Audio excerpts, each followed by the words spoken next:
Thank you, ladies, for joining me. I really appreciate you taking the time to talk with me about mentoring. Um, Lauren, it's nice to meet you. Leslie, it's nice to see you again. I want to start off by talking about how COVID-19 has, through social distancing, put a pause on mentoring relationships to some degree, particularly those that used to be in person. And I wanted to know, in terms of MentorPrize, what that's been like. But if I could just back up from that question, can you all tell us about MentorPrize? Who would like to give us the honor of telling us about what MentorPrize does? I would love to tell you about MentorPrize. And we're listening. My experience with MentorPrize has been wonderful. I came on board in January, and what I love so much about this organization is that their desire to connect people who wouldn't normally be connected, to bring them together. Mentoring is such an important part of all of our lives. And for me personally, in thinking about the mentors that I've had over the years, it's wonderful to be able to serve in this capacity and to recruit mentors to connect with disadvantaged kids throughout. And just so we know, your capacity is executive director, correct? Yes, that is correct. Amen. Amen. Amen. Yes. Okay. All righty. Leslie, who is one of the founding members of MentorPrize, we had the honor of, I had the honor of sitting with you and the other ladies who came up with this amazing idea early on when you were just thinking about what to do and how to do it. Tell us, why was mentoring important for you to kind of do and to kick off? Sure. So when we decided to found this organization, it was almost 5 years ago now. Wow.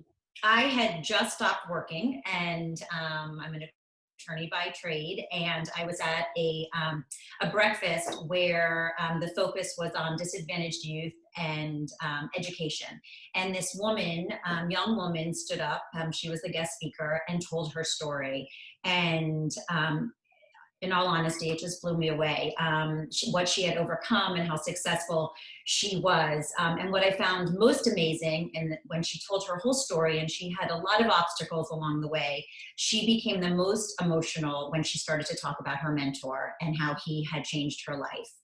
And it was just this beautiful tribute to him. And it turned out he was there.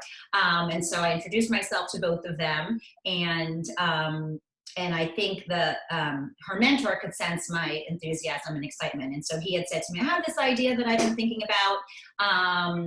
Can we meet for coffee and see what we can do with it? So we fast forward a few weeks and we got together, and his idea was to create an organization that would go out into the community and recruit individuals from all different types of channels, and help to match them with mentoring programs that would be a good fit for that individual.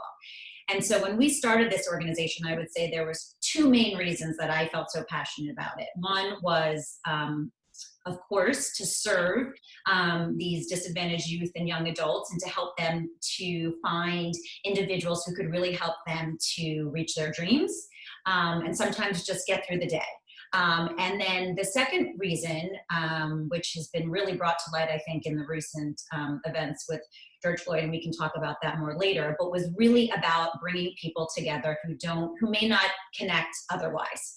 And so for people to really be able to share their stories, to share their perspectives, to share their cultures with each other and really get to know each other. And so from there, we fast forward, we've matched hundreds of mentors with mentees in all different types of programs. And it's been an amazing experience. So that's a little bit of background. I'm sorry, my dog is now joining our little conversation, but Amen. Amen. And one of the reasons I love talking about mentoring is because, like the person you spoke about at the event you were at, my mentors literally changed my life. I actually say they saved my life. And that was one of my mentors. I still have 32 years. The relationship is 32 years strong. I went on a job interview, got selected to work in their office, and they just took me on. I was originally a secretary, And we have just been, the relationship is so amazing that I call them my mentor moms. It's two of them. One lives in DC, one lives in Baltimore. And I always said, because of the difference that they made in my life, I would use my life to mentor other girls. And so at this point, I've mentored hundreds and hundreds of girls all over the country. And it's just, it's what you all are saying. It's the most amazing thing. And for anybody who doesn't get it, you have to experience it to really appreciate it. Would you agree, Lauren? I would agree 100%. Yeah. Absolutely. Yeah. So talk to us a little bit about the virtual aspect of it. Was it challenging for you all to transition online in the midst of COVID-19 and social distancing? And how did that process work? Yeah, well, thanks for that question. Yes, it was a challenge initially. As you know, we are not a mentoring program. What we do is we find quality mentors and then connect them with kids in need. Yeah. So when the region's stay-at-home orders first took effect, that clipped our wings in terms of our ability to be able to recruit mentors, at least temporarily. Yeah. And then at the same time, many of our partners stopped matching mentors with mentees during the stay-at-home orders. As you mentioned previously, mentoring relationships by and large are done in person. Right. Yeah. So everyone had to make the switch very quickly to be able to support those existing mentoring relationships. And that's what we did. We pivoted and started, working even more closely with others in the mentoring field so that we could identify and create where there weren't resources for our partners and for our mentors to be able to use. We conducted surveys amongst our partners, also amongst our current mentors and our former mentors, to find ways that we could help support those relationships to keep them going. When COVID-19 hit, all of a sudden there are 55 million kids at home. That's right. With nothing to do, and with parents who aren't necessarily equipped to provide the kind of support that kids would get if they were in school. Yeah. Yeah. So, we were just pulling resources and looking at ways to support our folks as best we could.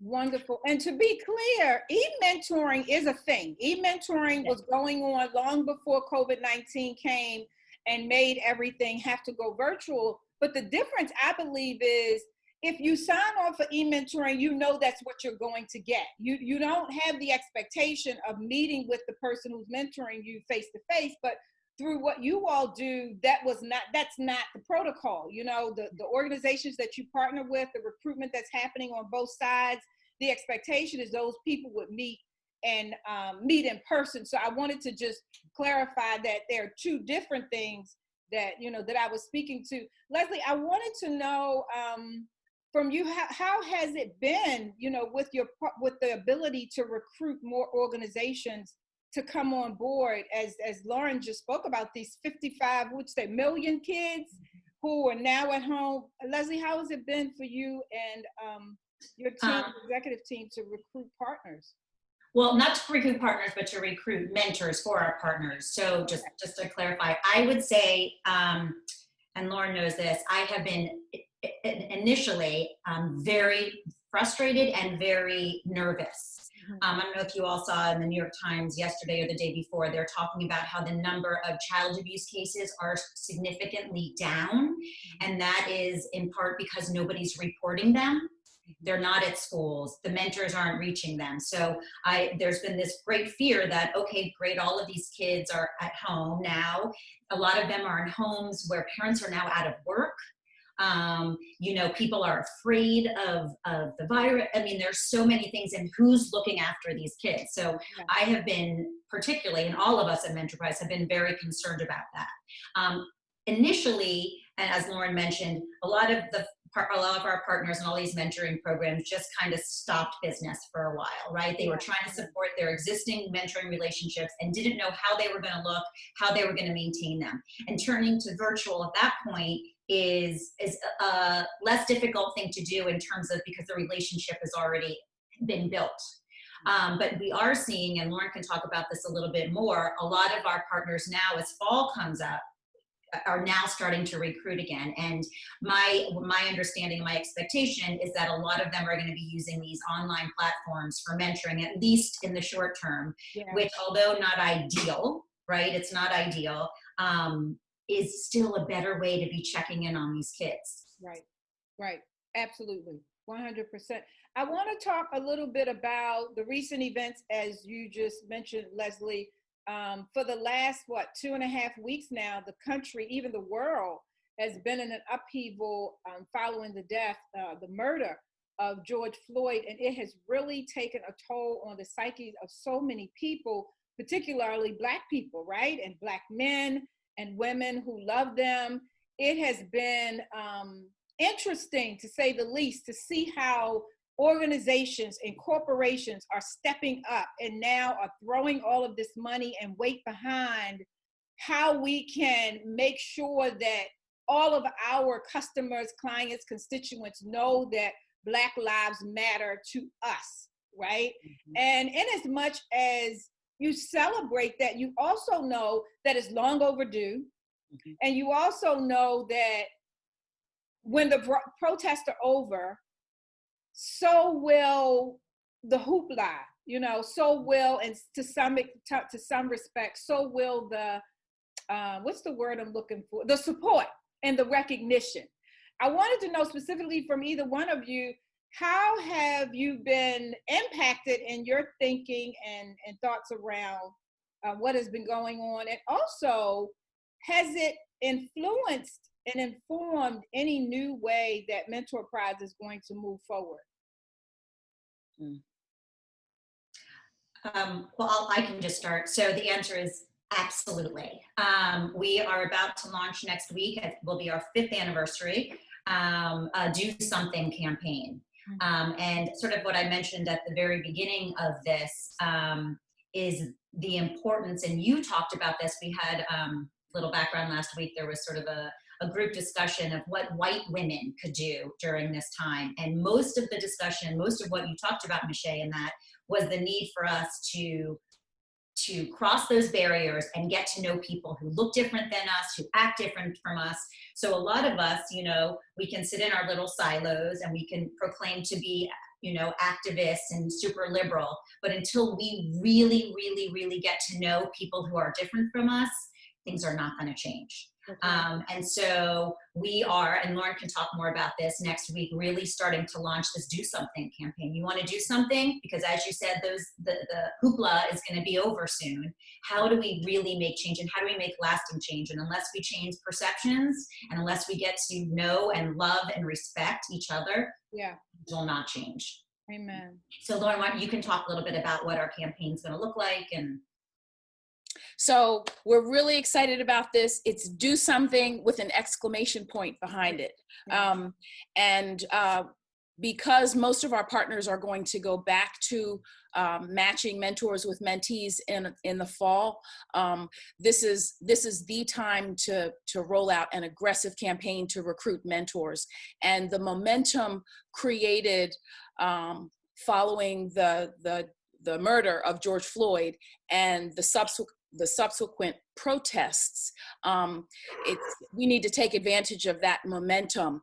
And people are paying attention, and white people are paying attention. So now is the time for us to strike while the iron is hot and tell people, put your money where your mouth is. That's right. Come on and do something. So we're going to aggressively work to schedule virtual recruiting events, virtual lunch and learns. We're going to have a campaign where we get our current and previous mentors to make video statements that we can send out in a social media campaign. And we're just going to hit this from all angles and tell people, step up, do something. Now is the time. Because it's easy to grab a sign and walk up and down the street and yell Black Lives Matter with a bunch of Black people. But it's very difficult to have a level of consistency that says, I really do care when nobody is looking. it's very difficult to have those hard conversations with your white friends and say, what we've been doing is wrong. The things that we hear our friends and counterparts say and we don't do anything about that is wrong.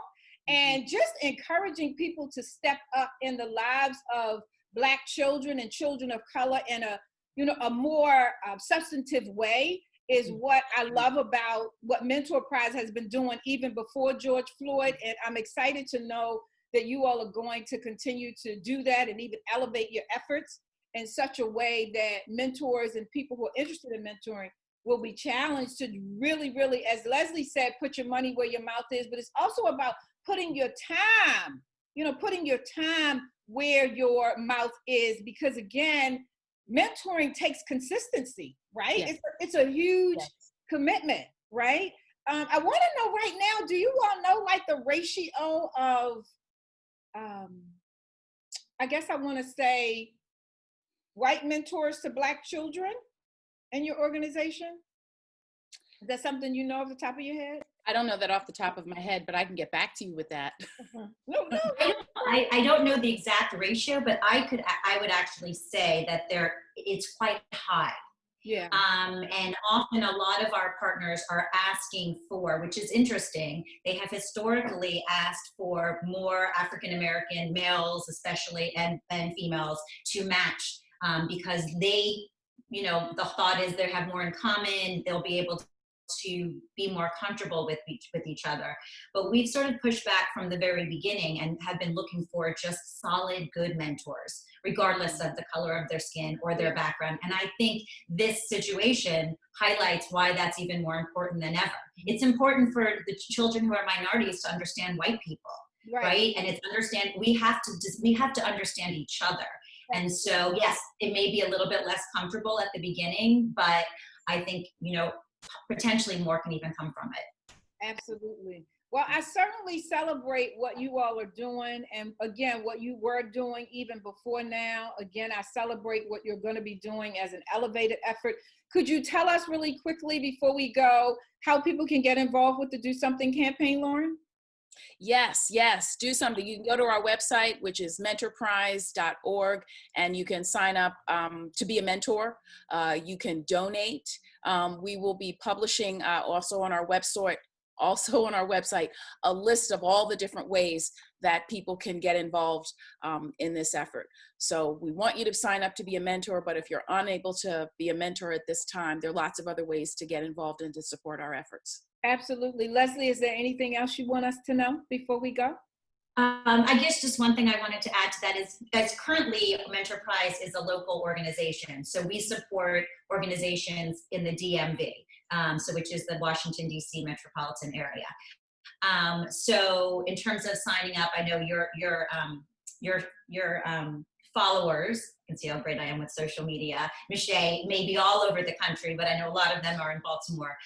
But we're not exactly sure how the virtual mentoring will change that, and whether or not we will be able to take mentors from outside of our area if a lot of it's going to be being done virtually. So just wanted to put that out there. That's still evolving and we're not sure. But if there are other places out there who want to do something similar to what we're doing, we're happy to help them get started and to launch something similar to MentorPrize in any area. It was really just, as you know, a group of people who really wanted this to work, who got together and just started getting out in that community and getting people active. And so we'd be happy to help other communities if people are interested in doing something similar to the work at MentorPrize.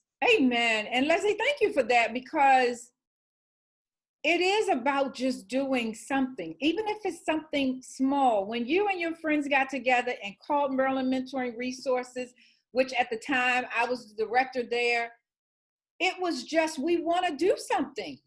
That was your thing. You wanted to do something. And so the something can be small, the something can be big. It really doesn't matter. It means that you do something and that you have a level of commitment and sincerity around what you're doing. Ladies, thank you again. Really appreciate you all taking the time. Happy Friday to you. Thank you, Mischa. Thank you so much for inviting us. Absolutely. Bye-bye. Bye-bye. Bye. Again, that was Leslie and Lauren from MentorPrize in Washington, D.C. If you're interested in doing something, whether it's mentoring one-on-one or supporting their organization, go to mentorprize.com. I look forward to seeing you next week. In the meantime, stay safe and stay inspired. Bye-bye.